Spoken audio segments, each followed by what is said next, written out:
Next, we are going to hear from Omid Safi. Omid is an award-winning scholar of Rumi and the Sufi path of radical love. He is a professor of Islamic Studies at Duke University, who's been nominated for Professor of the Year 10 times. His Memories of Muhammad is a biography of the Prophet Muhammad. His most recent book is Radical Love, Teachings from the Islamic Mystical Tradition. His next two books are forthcoming from Princeton and Yale on Rumi and the Sufi sage, and I'm going to ask you to help me with this. Kharaqani. Yes, Karakhani. Omid's podcast is Sufi Heart. His illuminated tours have taken 1,200 friends from over 20 countries to Turkey, Morocco, and Umrah. He teaches online courses on Rumi and Sufism through illuminated courses. Omid? Thank you.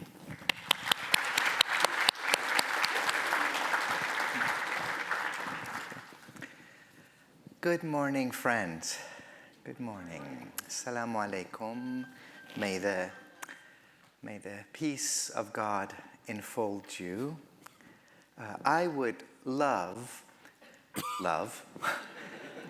to stand with you today and to talk about joy and serenity, love, compassion, and mercy. That's what I know. That's what I've spent the last 40 years of my life devoted to. I wrote a book, Radical Love, going back about 1,400 years of these teachings of love. We're taught in my tradition to have our heart be where our feet are, that we're called to tap into the timeless and also be timely. So I'm asking myself that question of what does love have to say today? You all are watching the same news that I am. What guidance does this love have to offer us? What does love have to teach us at a time of war and conflict and bombing? But this is not going to be all a downer, I promise. So we're going to start by a story from that difficult to pronounce Sufi sage, Kharaqani, this illiterate shepherd.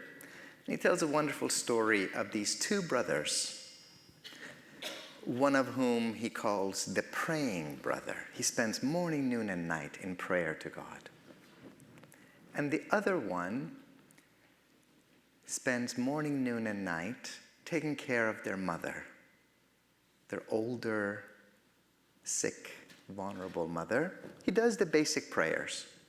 He does the minimum, but his time is devoted to, Mama, can I get you some water?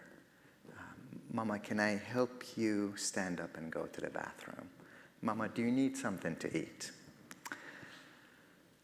So the two brothers have slightly different paths. And then one night, the praying brother gets the thing that all of us hope for. He has a dream of God. He hears the voice of God coming to him and saying, congratulations. For the sake of your brother, I have decided to forgive all of your sins, both of your sins, and admit you to my presence. And the praying brother says, oh my God, I have been waiting for this my whole life. But you see, my dear beloved Lord, I think you're mistaken.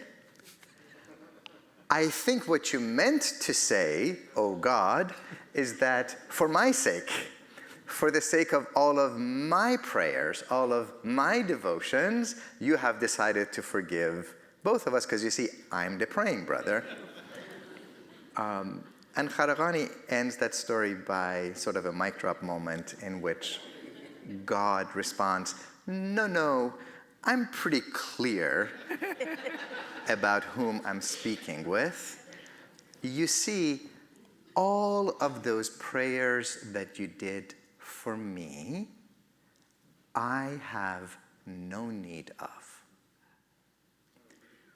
But your mama needs you. That's the end of the story. No moralizing. Your mama needs you.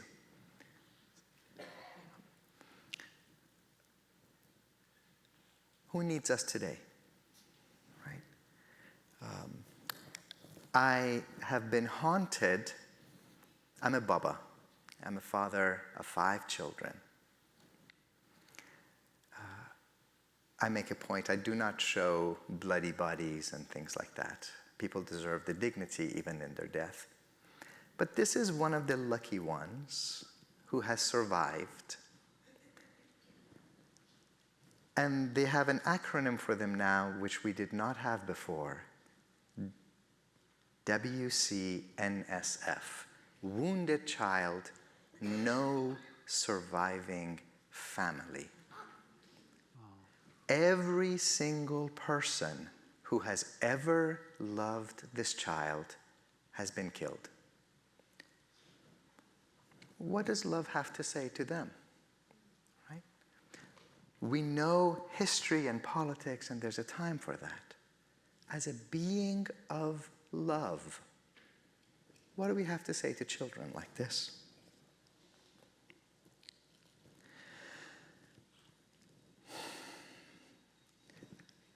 Just so your hearts are not so shattered, we can start from music from the 80s. If I say, "What is love?" you say, "Baby, don't hurt me."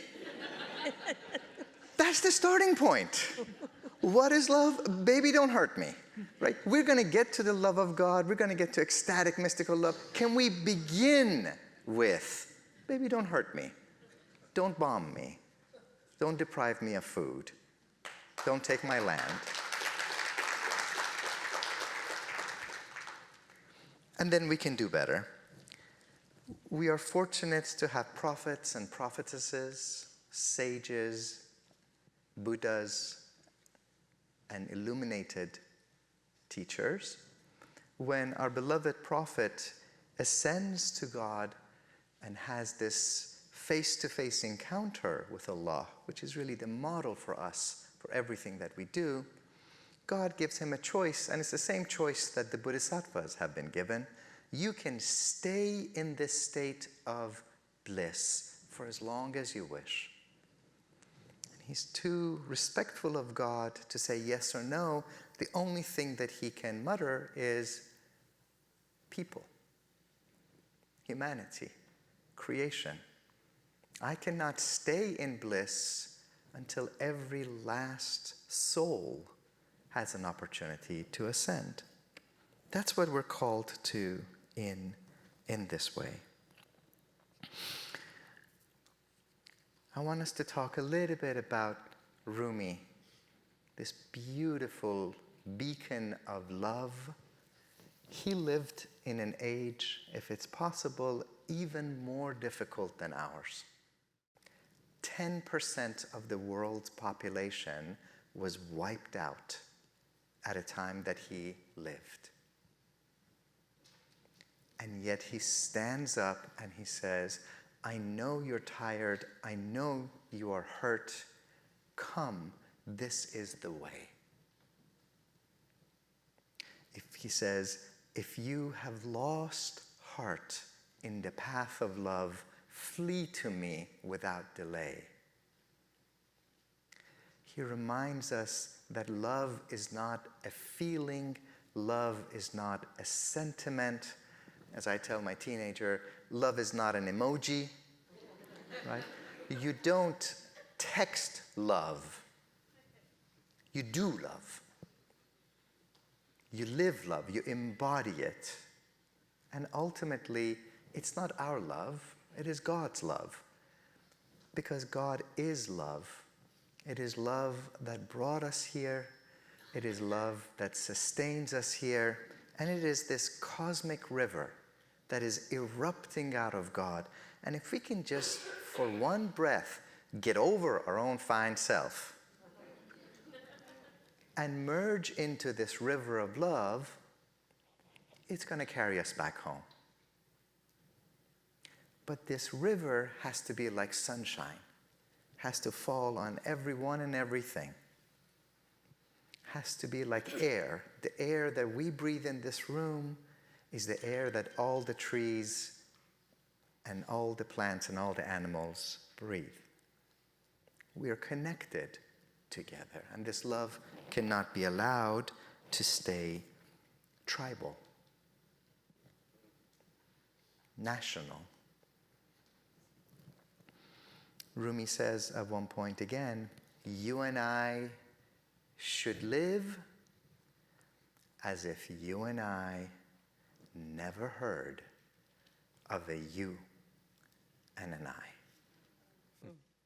You and I should live as if you and I never heard of a you and an I. I want to end with a little reminder. Every year I have a chance to take people to these sacred places where Muslims, Jews, and Christians, and people of all faith and no faith have had a good history of living together, not always perfectly. We go to Rumi's shrine, and a few years ago when we were there, this wonderful woman, an American woman who lives in Morocco, a good friend of my dear friend, Gray Henry, her name is Nora, an American Muslim. We're standing there, and she works in a Moroccan NGO where they serve vulnerable women, at-risk women, women who've been abused, women who've been abandoned, divorced. And she said something as we're standing right there in front of Rumi's tomb, and she says, Omid, everything you say about love and radical love is so beautiful, and it's true. This need to rise above our own ego, propel ourselves out of love into care for somebody else. It's all true. This need to remind yourself that you're not the Pharaoh and you're not God. So soften the ego, humble the ego.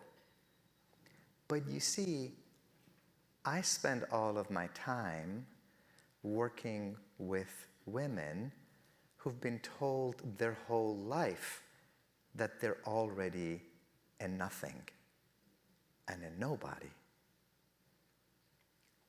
So what does the path of love have to say to people who've been told their whole life that they're a nothing and a nobody? And how can I tell them, come and get closer to God by being more nothing and more of a nobody? No, maybe the thing that we have to offer them is to look at them through love and to say, you're somebody. And to some, you are their everything. That you are precious in the sight of God, and that your life has worth and meaning and beauty.